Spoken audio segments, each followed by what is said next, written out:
弟兄姊妹平安。我想問下大家，你覺得你自己係咪一個勇敢嘅人啊？係咪一個有勇氣嘅人啊？邊個覺得自己都幾有勇氣㗎？都幾勇敢嘅？唔係好多啊嚇。咁咧嗱，有一位著名嘅奧地利猶太裔嘅醫師，佢係醫生嚇，又係心理治療師咧。呢一個 Alfred Adler。佢咧就寫過一啲嘅書嚇，咁係當中佢講到咧，佢話一個人有勇氣咧有5個特徵嘅，咁睇下你有冇咯喎嚇。頭先舉手嗰啲，咁佢就第一就係覺得自己有能力嘅，有價值嘅；第二就係比較容易成功，擁有成功；第三就係佢可以解決自己一啲嘅課題，或者有啲嘅事情嚇，佢容易自己解決，而且咧仲可以對人有所貢獻嘅。另外就係當遇到問題嘅時候，佢可以從容面對，唔會咧騰晒雞，佢會積極正面、從容去面對。最後就係擁有良好嘅人際關係嚇，咁啊唔知大家認唔認同啦嚇？咁啊今早咧我哋就會透過嘗試透過一班人嚟到驗證一下阿德勒嘅呢一個嘅講法，睇下啱唔啱嚇。咁喺進入經文之前呢，我就想同大家嚟到講少少《約書亞記》呢本書一啲嘅背景嚇，同埋以色列嘅一啲嘅歷史啊。咁喺《約書亞記》，如果你睇過呢卷書呢，嗱全卷書呢有21章，咁咧好明確嘅分段嚇。頭嗰5章呢係講到以色列人佢哋過約旦河嚇，摩西死咗之後，約書亞就帶領以色列人去過約旦河。由6章開始到12章呢，就講到佢哋進入迦南地去得到嗰啲嘅地。咁啊13到21章咧就講12支派就分地啦嚇，佢哋要點樣嚟到去，因為佢哋有12支派點樣分地啊。咁喺13到21章講分地呢幾章嘅經文裏面咧，咁有幾個重點，有幾點好值得大家留意啊。佢有4次嘅講到求產業嚇，咁分別有迦勒啦，迦勒就12探子之一，佢好勇嘅嚇，咁翻嚟佢就主動向約書亞嚟到去求產業。咁第二咧就係佢個女迦勒個女押撒就向佢嘅爸爸嚟到求產業。咁第三個咧就係西羅非哈嚇，佢有5個女嚇，西羅非哈嘅5個女兒嚟到求產業。咁最後咧就係約瑟嘅子孫向約書亞嚟到求產業。今日我哋頭先讀嗰段經文咧，就係主要環繞住最後呢2個啦，講到西羅非哈嘅5個女求產業，同埋約瑟嘅子孫嚟到求產業嚇。咁進入經文詳細去睇之前呢，我又想同大家嚟到去講翻少少以色列12支派嘅歷史啊。咁大家都知道以色列人嘅先祖雅各，咁雅各咧就係呢個啦。咁啊咁啊佢就有12個仔啊。咁佢最錫邊個咧？就係呢個約瑟啦。咁咧約瑟咧就生咗2個仔，咁啊叫馬拿西同埋以法蓮。咁咧喺雅各佢離世之前咧，當時佢都病病地啦嚇。咁佢個仔約瑟咧就帶住2個仔馬拿西同以法蓮嚟到去探阿爸，睇下生病緊嘅父親嚇。咁雅各咧就為約瑟嘅2個兒子嚟到去祝福。咁佢就話啦：我未去到埃及見你之前，你喺埃及地咧就生咗2個仔，而家咧佢哋算係我嘅。以法蓮同馬拿西係我嘅，就好似你嘅哥哥阿流本同埋西面一樣嚇。咁嗱，因為當年咧，阿約瑟佢喺埃及位高權重嚇，佢做到埃及嘅宰相。後來因為佢爸爸嘅父家嗰邊因為饑荒，佢哋冇得食，咁後尾就知道個仔原來喺埃及嗰度，佢哋輾轉就去咗嗰度。咁雅各講呢段説話，換言之就係話雅各咧就認咗佢2個孫。馬拿西、以法蓮嚟到去作為佢嘅兒子。咁而喺當然呢啲嘅背後嘅歷史，大家可能我哋日後會再講，因為當時佢大仔係裏邊嚇，咁但係因為佢有啲嗰啲嘅仔咧做咗好多一啲唔好嘅事情，咁所以最後個長子嘅名分咧就落咗喺約瑟呢一度。當時嚟講，長子就好似我哋今日長子嫡孫嚇，佢哋得產業咧係可以雙份嘅。咁所以咧，約瑟就承繼咗呢個長子嘅名分嚇，咁佢有雙份嘅產業。咁而當時佢仲係一個仔叫做利未嚇，咁利未咧就係被神揀選咗成為祭司啊，咁所以佢哋就唔會有分地嘅，但係佢哋喺其他嘅支派嘅裏面，佢哋會有一啲嘅地係嚟到去俾佢哋，咁所以咧喺利未佢就唔係喺個分地嘅裏面，所以因為約瑟有兩個仔，咁佢加翻原先嗰一啲咧。呢10個嘅兒子，咁10個、11、12，咁所以呢12個咧就成為以色列嘅12支派啦。咁喺約書亞記嘅第13章開始就講到，神對約書亞講，佢話你而家年紀唔細啦，你已經老啦，仲有以色列人仲有好多嘅地方咧有待征服啊。但係耶和華又應許佢話：我係必喺以色列人面前將呢啲嘅外族人趕出去。你只要按住我嘅吩咐，將地抽籤分俾以色列人作產業。而家你要將呢個地分俾9個支派同埋瑪拿西半個支派嚟到去做產業。嗱，點解話9個支派同瑪拿西半支派，我哋叫做9個半支派嚇？嗱，因為咧，其實最初嘅時候有2個半，包括瑪拿西半個支派，2個半支派已經喺約旦河東，佢哋未過約旦河之前獲得分地。而家咧主要分俾呢9個半支派嚇。喺第14章開始咧，就去講到9個半支派喺約旦河西嘅嗰啲嘅分地啊，就係呢9個支派加半個瑪拿西嘅支派嚇。咁因為喺申命記嘅第3章咧，嗰度咧就講過，摩西將約旦河東一啲嘅地方分咗俾流本同埋迦得，仲有瑪拿西半個支派嚇。不過當時咧，嗰2個半支派咧，佢哋就唔能夠即刻就安頓喺約旦河東，因為仲有約旦河西邊嗰邊，佢哋未正式征服得到嗰啲嘅地嘅，咁所以咧嗰啲2個半支派都要同埋嗰9個半支派一齊過河去征服咗一啲嗰啲地先至可以翻去約旦河東嚇。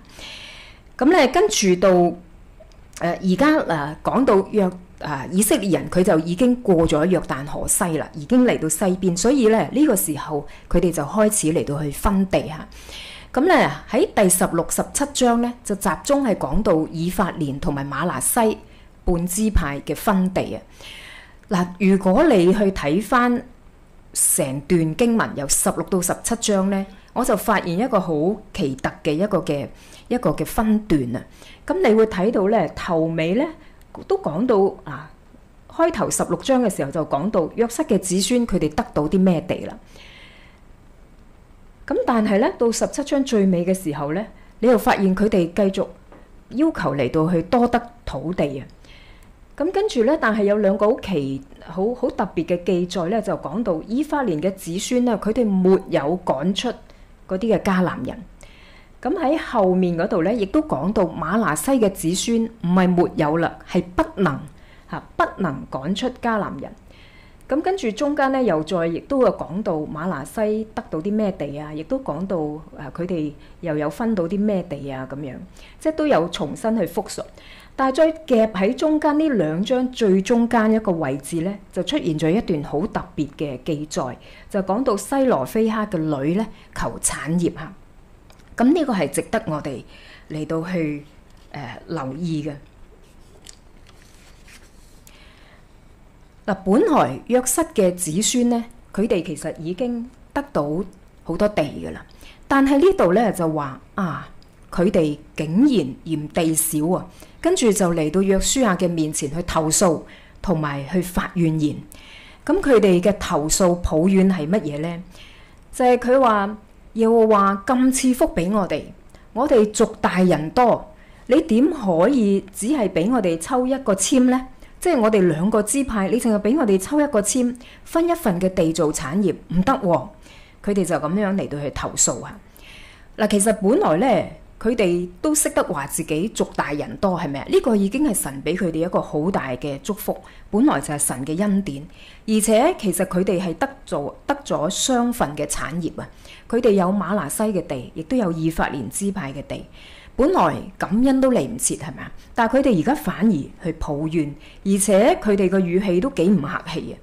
佢哋質問約書亞：點解你淨係俾我哋抽一份嘅籤，分一份嘅地作為產業呢？嗱，似乎佢哋咧就認為呢一個，喂，約書亞你都係以法蓮支派嘅喎，你係我哋自己人嚟嘅喎，點解你反而忽略同埋虧待我哋自己人呢？但係約書亞其實佢只係奉命行事，奉神嘅名行事，而且咧約瑟嘅子孫佢哋要求多得地，其中一個理據就話我哋族大人多啊。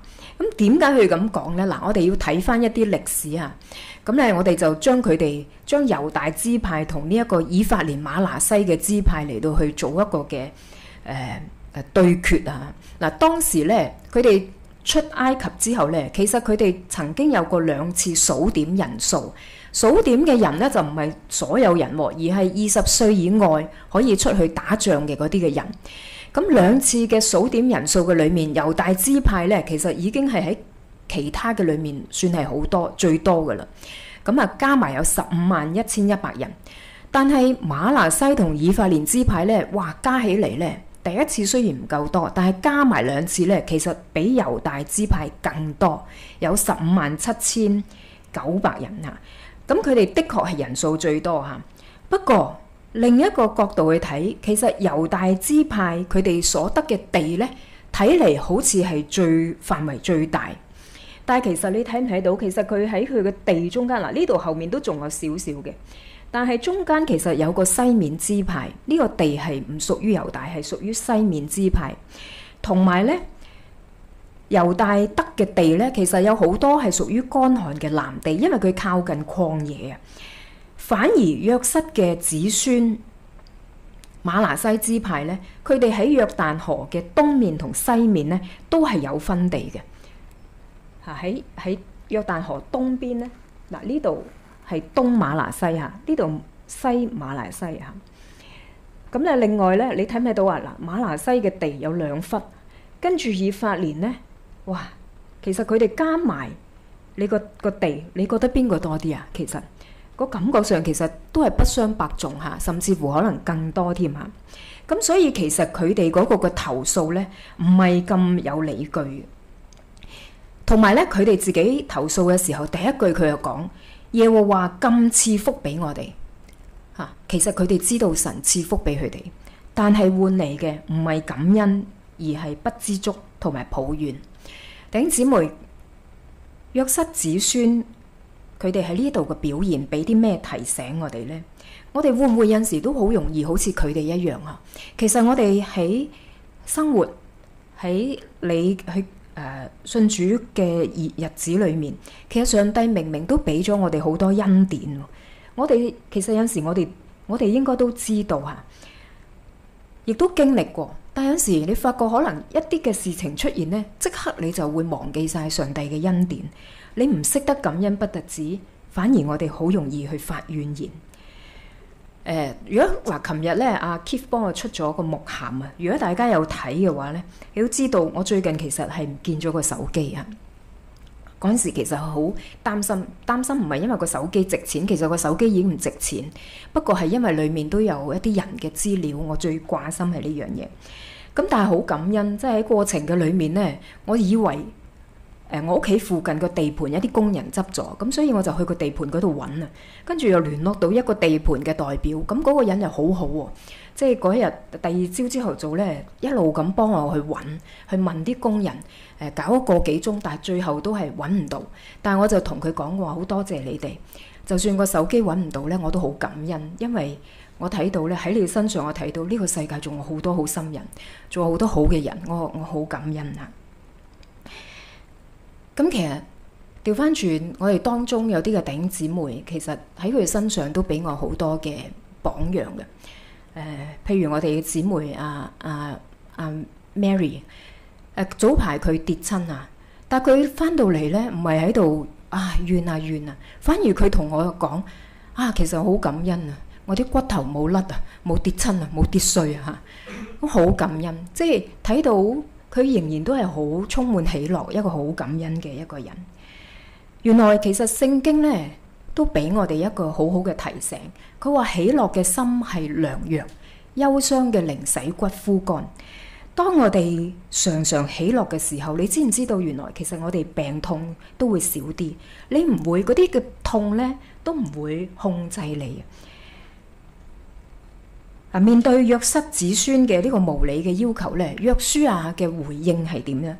咁約書亞其實都好簡單咁回應下，佢冇糾正佢哋族大人多嘅呢一個講法，而係想矯正佢哋嗰個嘅觀點啊。咁約瑟喺呢度同佢哋講，佢話：如果你係族大人多，你又嫌啲地唔夠嘅話呢，佢話其實你就可以去開發屬於你哋嘅山區。同埋佢又提醒瑪拿西嘅人，佢話迦南人雖然有鐵嘅戰車，但係你都唔使驚啊，因為你哋係可以將佢哋趕出去嘅。咁約書亞咧就係提供咗兩個解決嘅辦法俾佢哋，一個就開墾林地，第二就係你去驅逐嗰啲嘅原住民。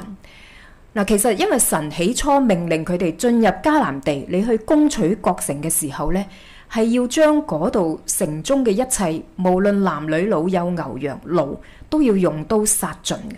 因為當時嗰啲嘅民族呢，係悖逆上帝同埋邪惡到一個地步，上帝已經無法再容忍，一定要去滅。但係以法蓮人呢，呢個經文咁記載，佢沒有將嗰度嗰啲嘅迦南人完全嘅嚟到去滅絕。所以當時嗰啲嘅迦南人呢，仍然留喺佢哋嘅當中，後來成為佢哋一個做苦工嘅奴僕。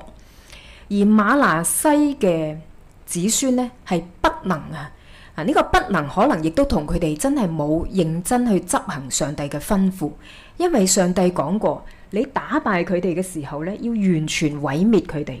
但係而家以法蓮人同埋瑪拿西嘅子孫呢，佢哋都冇完全執行上帝嘅吩咐，佢哋只求偏安一時。可能以法蓮諗住嚟緊我有啲免費工人使喎，咁佢幫我做下嘢都幾好啊，我唔使做得咁辛苦，舒服啲下。佢哋但求偏安一時，或者當時基於嗰個眼前嘅經濟上嘅好處，佢哋就冇完全滅絕呢啲嘅人，但係就為日下埋下咗佢哋敬拜偶像假神嘅嗰個嘅根源。瑪拿西子孫亦都係後來呢啲嘅迦南人，亦都成為咗佢哋嘅網羅同埋災難。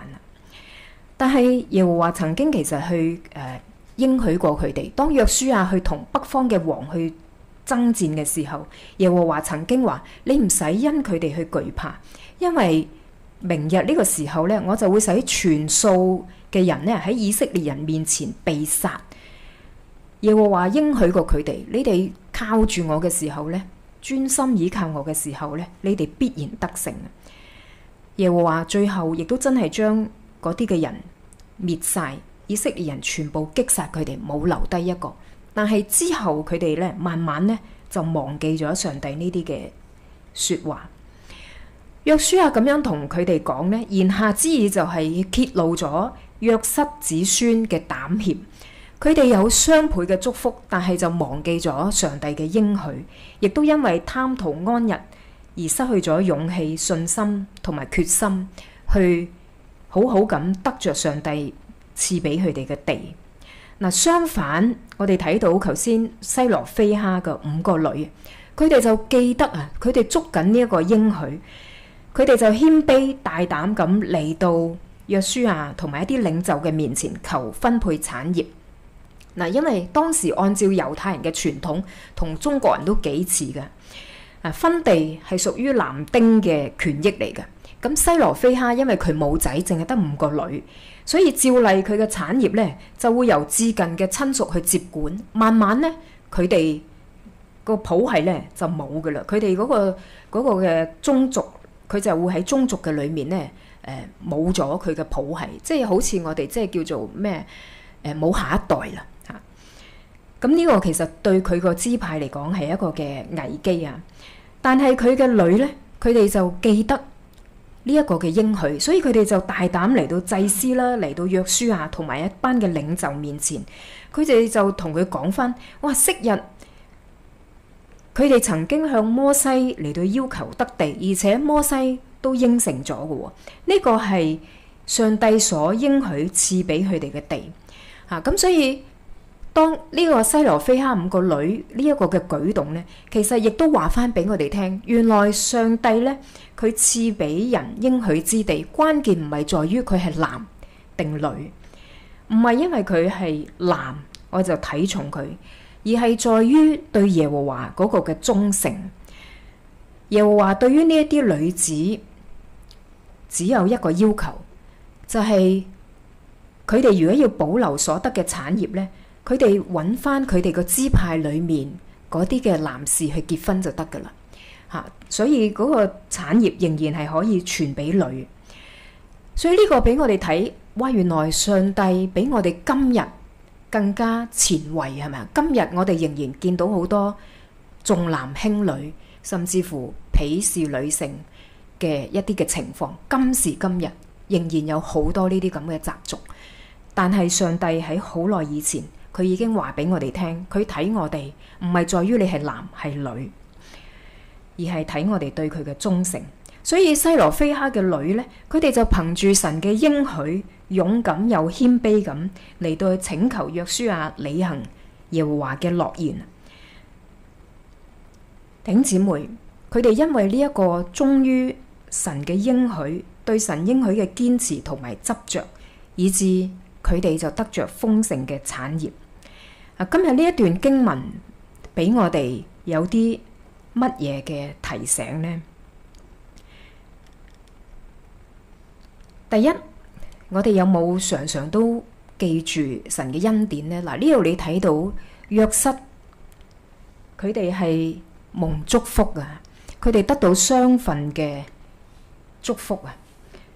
我哋又係咪一個身在福中唔知福嘅人呢？第二，我哋信唔信得過神嘅應許呢？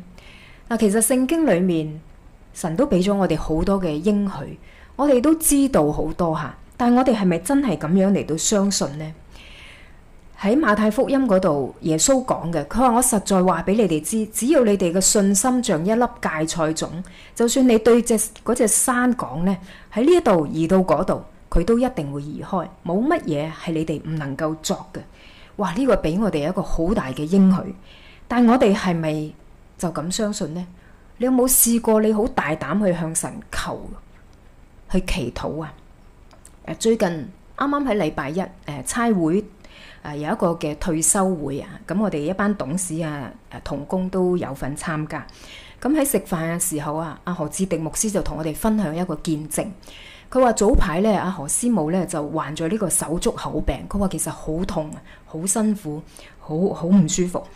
咁但係佢嗰日咧就喺度痛嘅時候咧，佢喺禱告裏面咧，神就俾佢一個好清晰嘅提醒，佢話你去唱歌，仲要好清晰話埋俾佢聽，你要唱邊隻歌，就係呢隻歌，靠主耶穌聖名。咁師母都覺得哇，我而家痛到不得了，仲要喺度唱詩讚美，好難㗎吓。但係佢都順服，跟住佢就去唱呢首歌。大家識唔識唱？有冇人唱過呢首歌啊？靠主耶穌聖名，靠主耶穌聖名，我們便能得勝。靠主耶穌聖名，靠主耶穌聖名，我們便能得勝。誰能數盡神的作為？誰能數盡他的愛？靠主耶穌寶貝聖名，我們便能得勝。就係咁，師母咧，佢就真係喺度唱，佢話唱咗足足15分鐘，跟住佢突然間就好安然咁瞓着覺。佢話平時佢瞓覺好痛，好唔舒服，但係嗰日當佢咁樣去祈禱領受神嘅提醒，佢真係嚟到唱詩去讚美神嘅時候咧，佢就好舒服咁瞓咗覺。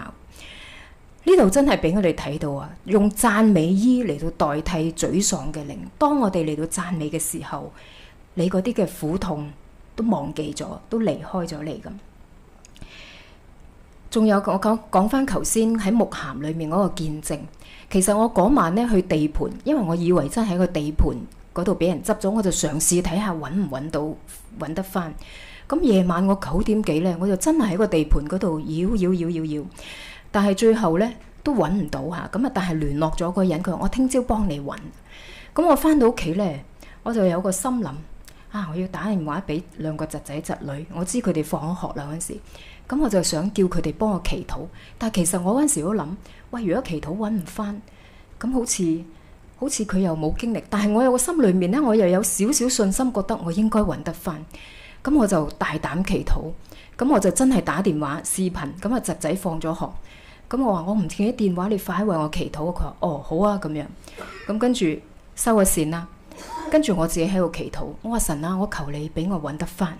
我話呢個揾得翻呢，最重要呢，唔係個手機啊，而係我邀請咗佢同我一齊祈禱。我希望佢同我喺祈禱裏面呢，佢都能夠經歷到神。咁我就大膽祈禱，我話神啊，你俾我揾得翻。而我祈完禱之後，我個信心都大咗，我相信會揾得翻咁。咁大家睇咗牧函啊，知道最後我手機真係揾得翻。咁所以我後尾都即刻第二日就打電話俾佢，我手機揾得翻啦。咁啊講俾佢聽個過程，我話係啊，所以祈禱上帝咁細嘅事情佢都會聽啊。弟兄姊妹，神俾咗我哋禱告嘅權柄，你好有權柄嘅，你知唔知啊？所以你可以大膽嚟到向神求。第三就係我哋有冇俾貪圖安逸成為偶像呢？我同阿斌峰，我哋早排去咗台北，咁啊，其實我哋當中去參與一個論壇，咁啊好豐富、好寶貴。當中咧都有提到啊，佢話我哋呢一班信主嘅人呢，其實我哋好容易有一樣嘢成為我哋嘅偶像，就係貪圖安逸。無論係喺我哋每日嘅生活裏面，我哋信徒嘅生命裏面，或者喺我哋嘅侍奉嘅裏面，呢一個都會成為我哋嘅一個絆腳石。貪圖安逸會令到我哋無法經歷上帝定義要賜俾我哋嘅豐盛。所以弟兄姊妹，貪圖安逸啦，其實我哋個人嘅本性係個個都想舒舒服服，係咪啊？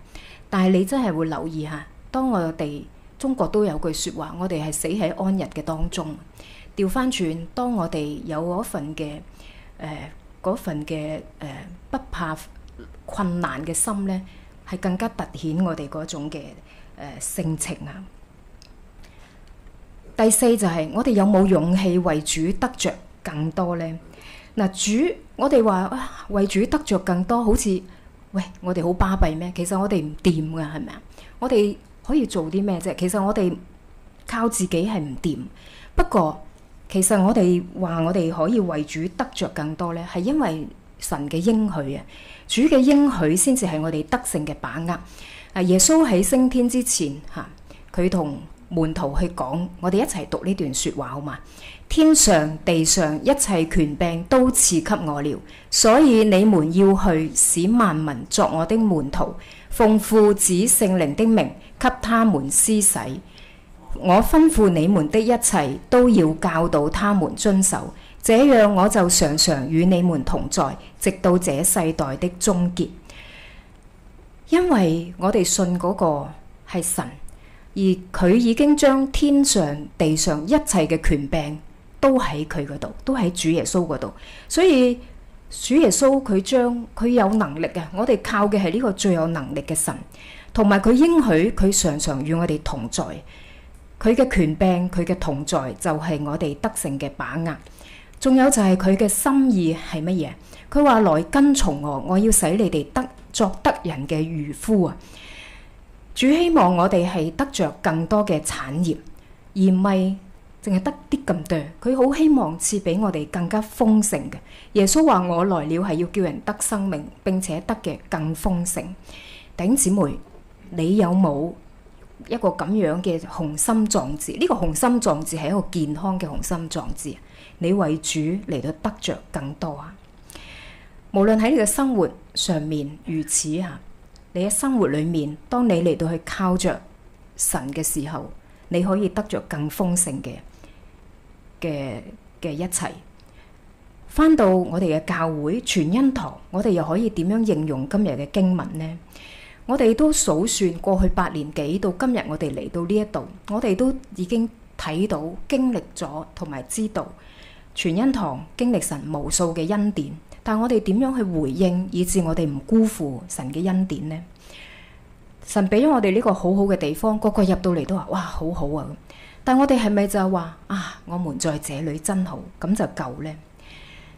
我相信神唔係想我哋每個禮拜翻嚟坐完個半鐘散會就夠，而係神要我哋一齊去建立呢個地方，透過我哋呢個成個群體，成為北角區，成為成個香港嘅祝福。喺台北嗰幾日，我哋都有一個好大嘅提醒，佢話教會建立唔係為咗要一個更大嘅教會，但係淨係自己一班人喺4埲牆裡面嘅圍威圍，而係神要我哋建立一個嘅教會呢，係可以祝福外面嘅世界，係祝福我哋嘅社區，祝福我哋嘅城市。弟兄姊妹，當我哋嚟到北角嘅時候，你睇到啲乜嘢呢？我睇到呢度好多好多嘅需要。兒童、青少年，佢哋自細就被灌輸一啲好錯誤嘅觀念，好多嘅錯誤嘅價值觀。最近識咗一個小二嘅男仔，佢喺隔離補習嗰日就嚟咗，就傾咗好多偈。個工人姐姐同埋佢自己都數俾我聽，佢除咗每日咁樣返學之外呢，佢仲學緊起碼10樣嘅課外活動，10樣啊！一個星期6裡面4樣嘅活動，一個接一個。一個接一個，有陣時都唔能夠返屋企，所以佢寧願喺呢度坐一陣等，就係咁樣。我嗰日就認識咗佢，傾咗一輪偈。我哋今日啲嘅成人灌輸緊俾我哋嘅下一代好多好錯誤嘅觀念，以致我哋係周身刀，但係唔識做人。仲有見到好多嘅老人家，佢喺齋鋪外面啦，排隊攞飯啦，喺街上面排隊量血壓啦，好多。仲有好多嘅劏房戶，我哋都上去探過，好多好多嘅劏房戶。我哋接觸緊一班普通話嘅朋友，中產嘅，好有學識嘅，但係佢哋嘅婚姻家庭亦都有好多嘅問題，長期分隔兩地啦，夫婦之間，大男人主義得不得了啦。佢哋甚至話我自己冇自由，我失去咗我嘅人生。我哋仲見到好多嘅少數族裔喺呢一度。弟兄姊妹，你睇唔睇到人其實好需要上帝呢？使徒保羅佢話：我不以福音為恥，這福音係神嘅大能，要救所有相信的。你認唔認同呢句說話？認同嘅舉手。認同啊！大部分人都認同，我哋唔敢唔舉手啊。但問題，我哋係咪真係咁樣相信呢？係咪真係咁去做啊？不以福音為恥，你喺街上派單張會唔會覺得好醜啊？人哋唔接你會覺得好唔好意思啊？又或者我哋係咪真係既然咁嘅時候，福音係神嘅大能啊？你就要熱切希望啲人都可以經歷到呢個大能，快啲去話俾人聽。我哋係咪真係咁樣呢？如果我哋真係咁相信嘅時候，我哋係咪願意就勇敢走出去，積極同人傳福音，讓更多人可以經歷到神嘅大能，得着救恩呢？嗱，以法蓮同瑪拿西人係約瑟嘅子孫，佢哋本來得到長子名分，得到雙倍嘅產業，但佢哋嘅表現好明顯同亞德勒嘅呢個5個勇氣嘅特徵係背道而馳嘅，係咪啊？你喺佢哋身上你揾唔到呢幾樣嘢。今日我哋作為神嘅子民，我哋去展現勇氣，其實都唔係話靠我哋本身啊！我本身我嘅氣質裡面就有呢一個咁樣嘅特質，而係在於我哋其實係因為有神嘅應許，我哋係信得過神嘅應許，並且我哋渴慕為主嚟到得着更多呢一個嘅大志。聖經嗰度咧喺提摩太後書講，佢係因為神所賜俾我哋嘅唔係膽怯嘅靈，而係有能力、仁愛、自律嘅靈。弟兄姊妹，你係咪就咁相信呢？神賜俾你嘅係咪勇氣嘅靈呢？唔係一個膽怯嘅靈呢？你願唔願意？亦都因為基於對上帝嘅應許，你信得過佢嘅應許，你就能夠勇敢靠主走出去呢？讓我哋都一齊低頭祈禱。真係主，多謝你俾我哋好多寶貴嘅恩典，你俾我哋好多嘅應許，你又俾咗我哋好多豐富嘅產業。求你幫助我哋有一顆感恩嘅心，同埋信得過你嘅應許，你嘅同在，你嘅帶領，叫我哋願意靠住你去為你得着更多，叫我哋靠住你去為你爭戰，並且得勝。多謝你，求你祝福你嘅教會，祝福每一個屬你嘅人。我哋同心祈禱，奉耶穌基督名求，阿門。